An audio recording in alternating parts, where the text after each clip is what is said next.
I run my own business. It's called Stick in the Mud Conservation.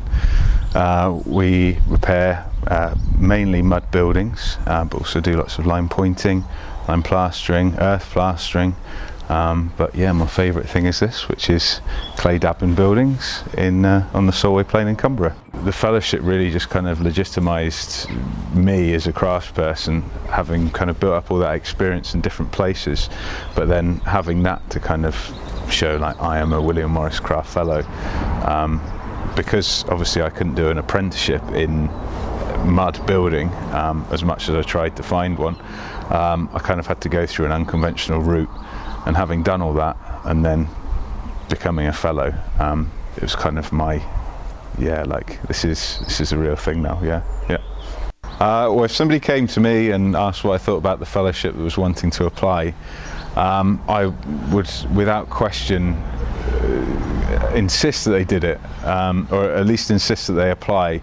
And if they have the real passion that is so obvious to the people that are part of the SPAB already, they will, if they don't get on the first time, will eventually get on. You just need to kind of show that passion and that love of old buildings and the way in which we repair them. It's the best thing that I've ever done, and not only did I learn so much about my craft specifically from masters, which are kind of hard to find in my particular craft especially, I also learned a huge amount about how to run a business. I always just kind of enjoyed the visits to independent kind of sole trader craftspeople, because that's the way that I run my business.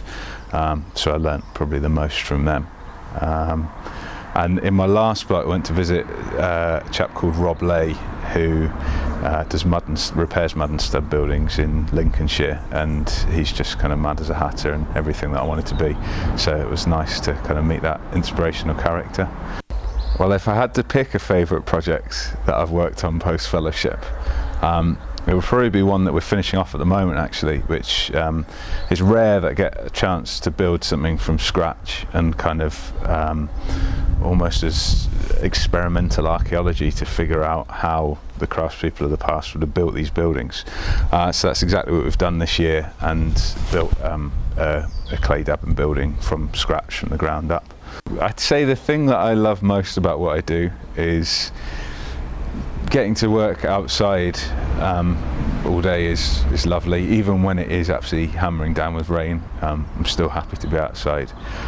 The other thing that is really important to me is I love old buildings. I find them absolutely fascinating, but it's also for me to do with bringing together kind of people, social history and materials, particularly local materials as well, and the kind of challenge that represents of trying to source everything locally, and kind of get in the mindset of the people that built these buildings originally to try and repair buildings like for like in a sensitive way.